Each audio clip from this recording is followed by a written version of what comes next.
2 3 4 और 4 इसके बैक में, तो 8 शीर्ष हो गए। ये 8 शीर्ष ये हैं, समझ गए। 8 शीर्ष आपके 8 शीर्ष ये हैं, 1 2 3 4 5 6 7 8। ये क्या है आपके 8 शीर्ष हैं। कोर किनारे कितने हैं, अब इसमें देख लीजिए किनारे कितने हैं इसमें। देखो 4 ये है इसमें किनारे, इधर देखो 4 किनारे ये हैं, 4 इसकी बैक साइड में, 8 हो गए। 2 ये हो गए 10 और 2 किनारे इधर हो गए। साथियों, आज हम इस वीडियो में इस मैच बॉक्स की सहायता से सीखने वाले हैं घन और घनाभ, 3D आकृतियाँ, 3D शेप्स। आज इस वीडियो में हम बहुत ही अच्छे से समझेंगे कि 3D आकृतियाँ क्या होती हैं, और अगर आप वीडियो में एंड तक बने रहते हैं तो आप कभी भी 3D शेप्स को नहीं भूल पाएंगे। चलिए देर न करते हुए वीडियो शुरू करते हैं। अगर आप मेरे चैनल पर पहली बार आए हैं तो प्लीज़ चैनल को सब्सक्राइब कर लीजिएगा और बेल आइकन दबा लीजिए ताकि मेरे आने वाले वीडियोज़ का नोटिफिकेशन आप तक। सबसे पहले हम ये जानेंगे कि 3D शेप्स क्या होती हैं, त्रिविमीय ज्यामिति आकृति क्या होती हैं। जिन शेप्स में लंबाई, चौड़ाई, ऊंचाई या गहराई होती है वे 3D या त्रिविमीय ठोस ज्यामिति आकृतियाँ होती हैं। पहला है घन। घन क्यूब। घन कैसा होता है पहले ये देख लीजिए, घन की शेप क्या है ये देख लीजिए। घन की शेप हमारी ये होती है, एक वर्ग बनाया, फिर एक दूसरा वर्ग बनाया,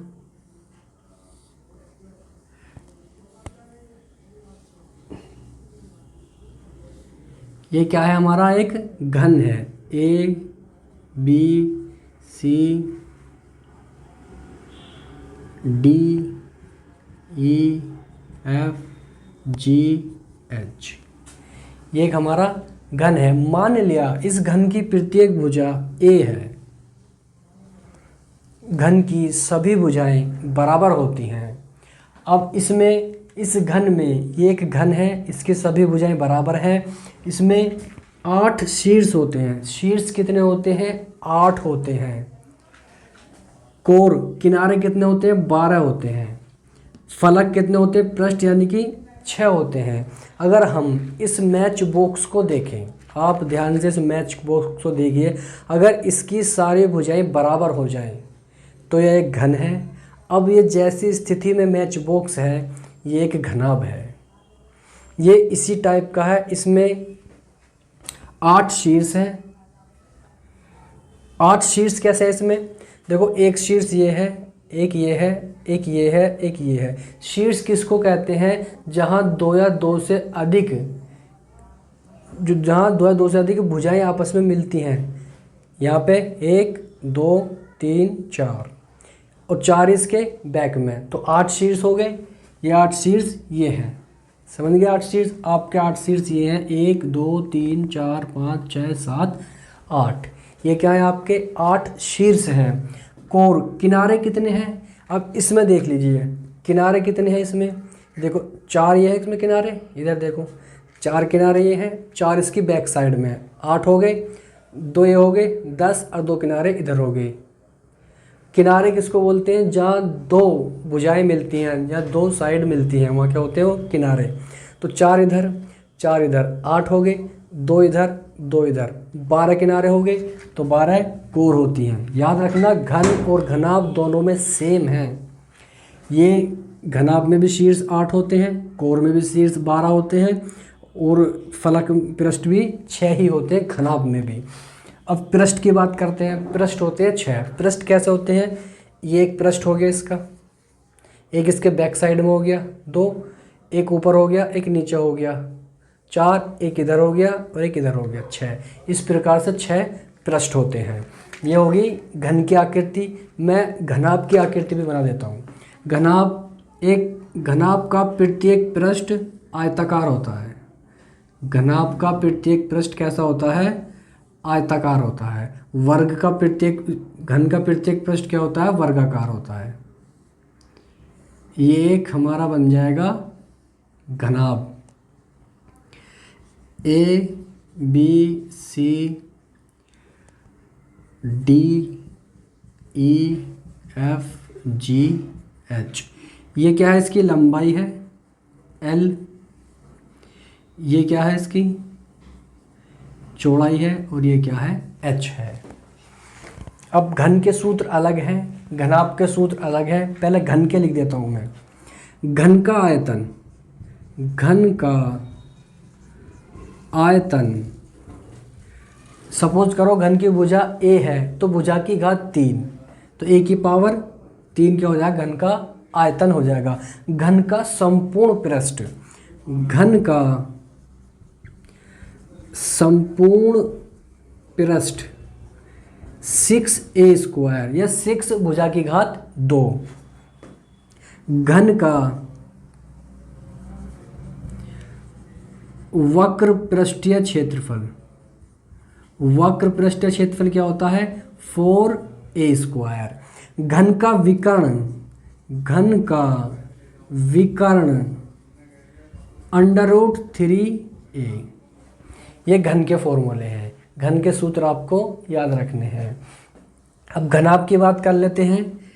घनाभ की लंबाई l हो गई, चौड़ाई b हो गई, ऊंचाई h हो गई।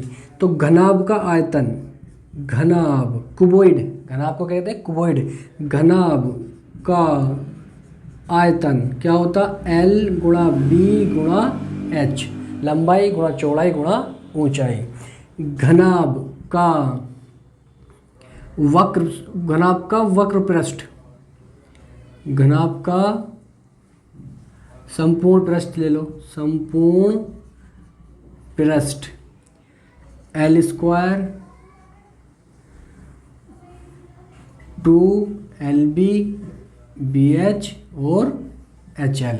घनाभ का संपूर्ण पृष्ठ क्या होता है 2lb bh और hl। b हमारी चौड़ाई है, l लंबाई है, h ऊंचाई है। का विकर्ण,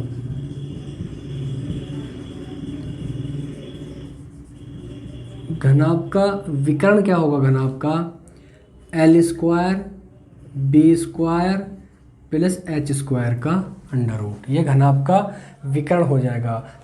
तो घन और घनाभ के सूत्र हमें याद रखने हैं, क्योंकि इन सूत्रों को अप्लाई करके ही सवाल किए जाते हैं। मैंने आपको घन और घनाभ समझाया, तो इसमें आपको डायरेक्ट भी पूछ लिया जाता है कि घन में कोर कितनी होती है, घनाभ में कोर कितनी होती है। दोनों में बराबर है, सेम है दोनों में। फलक कितने होते हैं 6, शीर्ष कितने होते हैं 8। और मैंने ये भी बता दिया आपको शीर्ष क्या होते हैं, फलक क्या होते हैं और किनारे क्या होते हैं। नेक्स्ट है हमारा बेलन, सिलेंडर। सिलेंडर की शेप क्या होती है, अगर हम किसी आयत को लंबाई के या चौड़ाई के परितः उसको घुमाते हैं तो वो एक सिलेंडर बन जाता है। कैसे, देखिए ये है हमारा बेलन,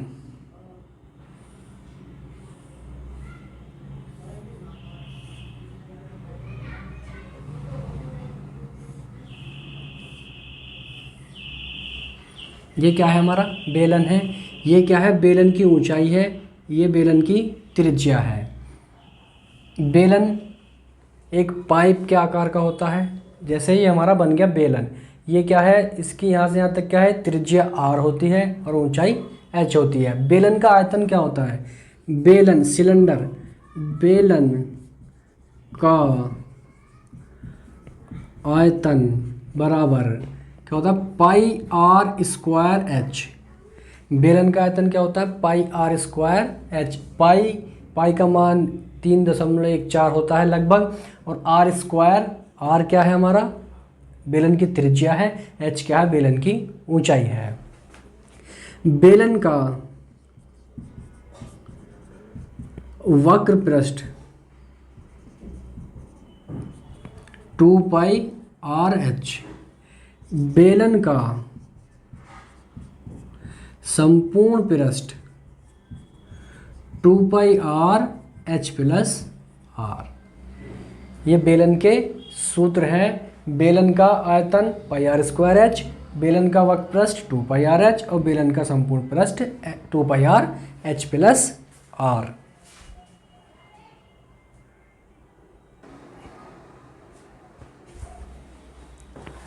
अब करते हैं शंकु। नेक्स्ट क्या हमारा शंकु। शंकु कोन। शंकु की शेप क्या होती है? शंकु जैसे हमारा कोई एक ट्रायंगल है, ये इसको हमने बीच में से 90 डिग्री पे किया तो ये ऐसे, ये क्या होता है? एक शंकु होता है। ये इसकी आर है, ये एच है और ये एल है। तिर्यक ऊंचाई बोलते हैं एल को, तिर्यक ऊंचाई।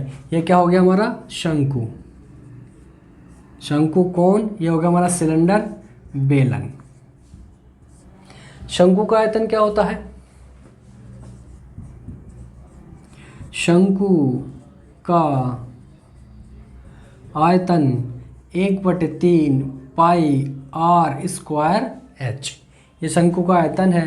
शंकु का वक्र पृष्ठ, शंकु का वक्र पृष्ठ पाई आर एल।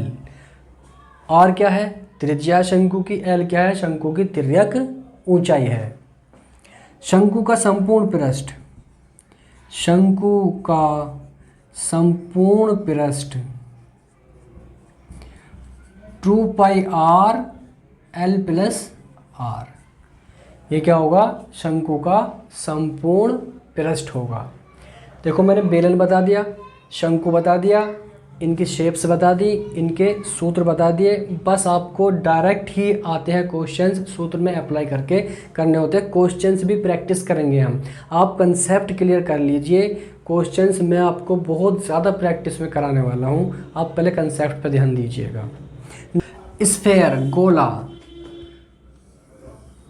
कोई गोला बना लेंगे, सेंट्रल पॉइंट हो गया इसका। ये सब क्या है? इसकी त्रिज्या है। ये चाहे इधर को ले लो, ये भी इसका त्रिज्या है, ये भी इसकी सर रेडियस है। सब क्या है? इसकी गोले की त्रिज्या होंगी। ये क्या है? गोला है। गोले का आयतन क्या होता है? स्फेयर, गोले का आयतन 4/3 पाई आर क्यूब। ये गोले का आयतन है। अगर आपको गोले की त्रिज्या दी हुई है या व्यास दिया हुआ है, उससे यहाँ पे रख के आप गोले का आयतन निकाल सकते हैं। गोले का संपूर्ण पृष्ठ, गोले का संपूर्ण पृष्ठ 4 पाई आर स्क्वायर। ये गोले का संपूर्ण पृष्ठ है। तो आज हमने इस वीडियो में 3D शेप्स को समझा। 3D शेप्स में कौन कौन से शेप्स आती हैं? घन, घनाभ, शंकु, बेलन और हमारा स्फेयर, गोला, ETC आदि। तो ये जितनी भी शेप्स हैं, इनको आज हमने डायग्राम के थ्रू समझा। तो इन्हीं शेप के ऊपर आपको एग्ज़ाम में क्वेश्चंस पूछे जाते हैं। अगर आपको कहीं डाउट है तो प्लीज़ मुझे कमेंट कीजिए, मैं दोबारा समझाने की कोशिश करूँगा। अगर अभी तक आपने चैनल को सब्सक्राइब नहीं किया है तो प्लीज़ चैनल को सब्सक्राइब कर लीजिए और बेल आइकन को प्रेस कर लीजिए, ताकि मेरे आने वाले वीडियोज़ का नोटिफिकेशन आप तक पहुँचता रहे। चलिए, टेक